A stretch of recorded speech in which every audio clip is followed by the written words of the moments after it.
하나님의 말씀 잠언 22장 1절에서 16절까지 말씀입니다. 잠언 22장 1절에서 16절까지 말씀입니다. 우리 한 목소리로 합독하겠습니다. 많은 재물보다 명예를 택할 것이요 은이나 금보다 은총을 더욱 택할 것이니라. 가난한 자와 부한 자가 함께 살거니와 그 모두를 지으신 이는 여호와시니라. 슬기로운 자는 재앙을 보면 숨어 피하여도 어리석은 자는 나가다가 해를 받느니라. 겸손과 여호와를 경외함의 보상은 재물과 영광과 생명이니라. 배역한 자의 올무가 있거니와 영혼을 지키는 자는 이를 멀리하느니라. 마땅히 행할 길을 아이에게 가르치라. 그리하면 늙어도 그것을 떠나지 아니하느니라. 부자는 가난한 자를 주관하고 빚진 자는 채주의 종이 되느니라. 악을 뿌리는 자는 재앙을 거두리니 그 분노의 기세가 쇠하리라. 선한 눈을 가진 자는 복을 받으리니 이는 양식을 가난한 자에게 줌이니라. 거만한 자를 쫓아내면 다툼이 쉬고 싸움과 수욕이 그치느니라. 마음의 정결을 사모하는 자의 입술에는 덕이 있으므로 임금이 그의 친구가 되느니라. 여호와의 눈은 지식이 있는 사람을 지키시나 사악한 사람의 말은 패하게 하시느니라. 게으른 자는 말하기를 사자가 밖에 있은즉 내가 나가면 거리에서 찢기겠다 하느니라. 음녀의 입은 깊은 함정이라. 여호와의 노를 당한 자는 거기 빠지리라. 아이의 마음에는 미련한 것이 얽혔으나 징계하는 채찍이 이를 멀리 쫓아내리라. 이익을 얻으려고 가난한 자를 학대하는 자와 부자에게 주는 가는 가난하여질 뿐이니라. 아멘. 2절을 보면 가난한 자와 부한 자가 함께 살거니와 그 모두를 지으신 이는 여호와시니라 그랬습니다. 부한 자도 있고 가난한 자도 있습니다. 그 모두를 지으신 이는 여호와 하나님이십니다. 가난한 자에게도 하나님이시고 부한 자에게도 하나님이십니다. 가난한 자의 하나님만 이어서 부한 자를 심판하시거나 부한 자를 책망하시는 것이 아니요 또 부한 자의 하나님만 되셔서 가난이 저주인 것이 아닙니다. 그러니까 부한 자도 가난한 자도 모두가 다 하나님의 섭리 아래에 있는 하나님의 통치를 받는 하나님의 백성일 뿐입니다. 그래서 어떻게 살아야 하는가 6절을 한번 보겠습니다. 마땅히 행할 길을 아이에게 가르치라. 그리하면 늙어도 그것을 떠나지 아니하리라. 그래서 우리가 어떻게 살아야 하냐면 마땅히 해야 할 일을 아이에게 가르쳐야 되고 우리 스스로도 그냥 마땅히 해야 할 일을 해야 하는 것이죠. 그러면 마땅히 해야 할 길이 무엇인가? 여호와를 경외하고 이웃을 사랑하는 것입니다. 그것이 하나님의 통치를 받는 백성으로 이 땅을 살아가면서 우리가 그냥 마땅히 해야 할 도리일 뿐입니다. 그래서 사람과 적재지도 말고 너무 사람과 가까이 하지도 말고 그렇다 보면 하나님을 경외하는 사람으로 여호와를 의지하는 사람으로 이 세상을 살아갈 수 있다는 것입니다. 하나님을 사랑하고 이웃을 사랑하는 하나님의 백성으로 저와 여러분이 오늘을 살아내실 수 있기를 축복합니다. 그리고 10절에서 16절에 보면 이 사람들의 부류가 두 가지로 나뉘는데요.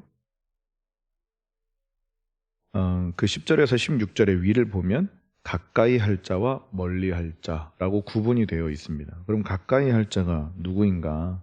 11절에 보면 마음의 정결을 사모하는 자, 그리고 12절에 지식이 있는 사람, 이렇게 두 가지가 우리가 가까이 해야 하는 사람입니다.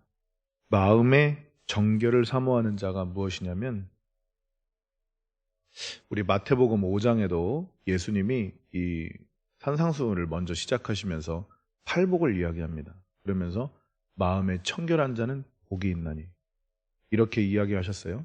마음이 정결하다는 것은 이 마음 속에 하나님 말고 아무것도 없는 것을 이야기합니다. 다른 것으로는 내 마음을 채우지 않는 것. 이 세상의 뭐 물질이나 어떤 뭐 욕심이나 먹을 것이나 다른 것으로 내 마음의 주인을 삼지 않고 오직 이 마음의 주인을 하나님으로 의지하면서 그 하나님을 주인으로 인정하면서 살아가는 사람. 그 사람이 마음의 정결함을 사모하는 자입니다. 그런 사람에게 주시는 복을 한번 보면 11절에 보면 마음의 정결을 사모하는 자의 입술에는 덕이 있으므로 임금이 그의 친구가 된다 그랬습니다. 내가 임금의 친구가 되려고 하면 될 수 없어요. 그러나 마음에 하나님만을 모시고 사는 사람은 그 마음에 입술에 덕이 있어서 그 높은 자리까지 올라가게 된다는 것입니다. 그것을 가지려고 하면 가질 수 없으나 마음의 주인을 하나님으로 모시고 살면 그것보다 더 큰 것을 하나님이 주신다는 것이죠. 그리고 12절을 보면 여호와의 눈은 지식이 있는 사람을 지키신다 그랬습니다. 여기서 말하는 지식은 하나님을 아는 지식을 이야기합니다. 그러므로 하나님을 아는 지식이 있는 사람을 여호와께서 눈이 지키신다. 지켜보고 계시고 주목하고 계시고 관찰하고 계신다. 오늘 저와 여러분에게 그 하나님의 지켜보심이 있기를 축복합니다. 하나님의 우리의 삶을 주목하고 하나님의 우리의 삶을 지키시고 하나님의 우리의 삶을 지켜보시는 은혜가 우리의 삶 가운데 있기를 축복합니다. 그러면 그 반대편에 있는 사람들은 어떤가? 10절을 보면 거만한 자, 또 12절 하반절에 보면 사악한 사람의 말, 또 13절 게으른 자, 14절 음녀, 15절 아이의 마음에는 미련한 것이 얽혔으나 징계하는 채찍이 이를 멀리 쫓아내리라. 그러면 아이의 마음은 미련하지만 이 아이를 징계하는 채찍이 그 미련한 것을 벗어나게 한다는 것이거든요. 그러면 일단 아이의 마음은 미련한 것이죠. 그리고 16절을 보면 이익을 얻으려고 가난한 자를 학대하는 자, 그리고 부자에게 주는다. 이렇게 보면 이 사람들의 이렇게 모습을 보면은요, 환경에 초점이 맞춰져 있다는 걸 우리가 볼 수 있습니다.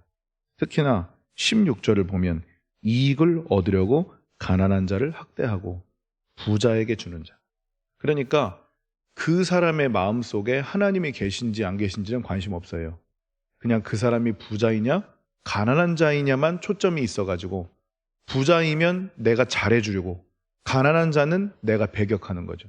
그렇게 이 사람의 배경을 보고 환경을 보고 좌지우지 되는 사람들은 결국에는 가난하게 될 거다. 그러니까 우리가 앞전절에서 이야기했던 것처럼 세상을 살아가면서 뭐 부한 자, 가난한 자, 이런 그 사람의 배경, 환경, 이런 것 때문에 좌지우지 되는 사람이 아니라 내 마음속에 하나님을 주인으로 모시고 있는 그 중심이 서 있느냐.